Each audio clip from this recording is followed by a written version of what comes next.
Restore the forest here in these mountains. I restock the woods with deer, turkey, and bears, and the streams with fish, and I help stop forest fires. I was born William Arthur Woody in 1884 to Eliza Ingram Woody and Abraham Lincoln Woody. I've worked here all my life. I started at North Georgia College in Dahlonega, but I quit to farm. In 1912, I started working for the United States Forest Service, surveying and buying land and setting exact boundaries. In 1917, I took the National Forest Rangers examination. And in 1918, I became the first ranger in the Southeast.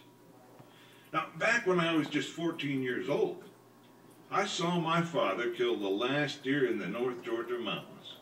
And I promised then to bring the deer back. Being a ranger gave me that chance. So first I bought 3 deer from a carnival.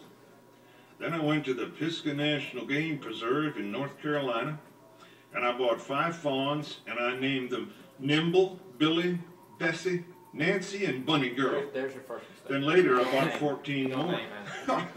Well, the government finally caught on, and they began to increase the herd.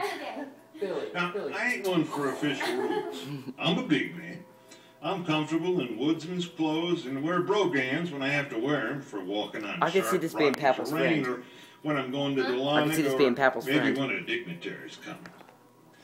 I had a little land and I'd done some trading, buying land and cattle and loaning money. When somebody asked me how I controlled fire, what you looking at? Oh, shoot. I grinned and I tell them, fish with the men, buy candy for the children, and tell the women I love them.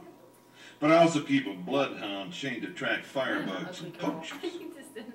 Well, after the deer started coming back, I bought fish eggs, raised trout, and turned them loose in the streams.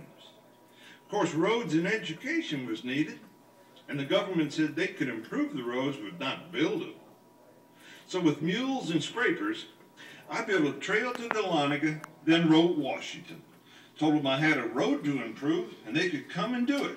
And they did. And the CCC boys worked hard building roads through the mountains. There was a big CCC camp right here in Suches. CCC's built Woody Gap High School and a church and miles of telephone line and planted trees and fought forest fires. And I kept right on buying land for the government. Well, I ain't much for writers. They're going to put a plaque in a boulder on Black Mountain and dedicate Soseby Cove to me. Shoot, I bought that from the government back in 1925. But I reckon the finest honor are my 2 boys, Walter and Clyde. They're both rangers for the Forest Service. And Maybird's husband, President Pigeon, he's an engineer for the Forest Service. Oh, I know rangering will change over the years, but doing my part has been right for me. It was. Yeah.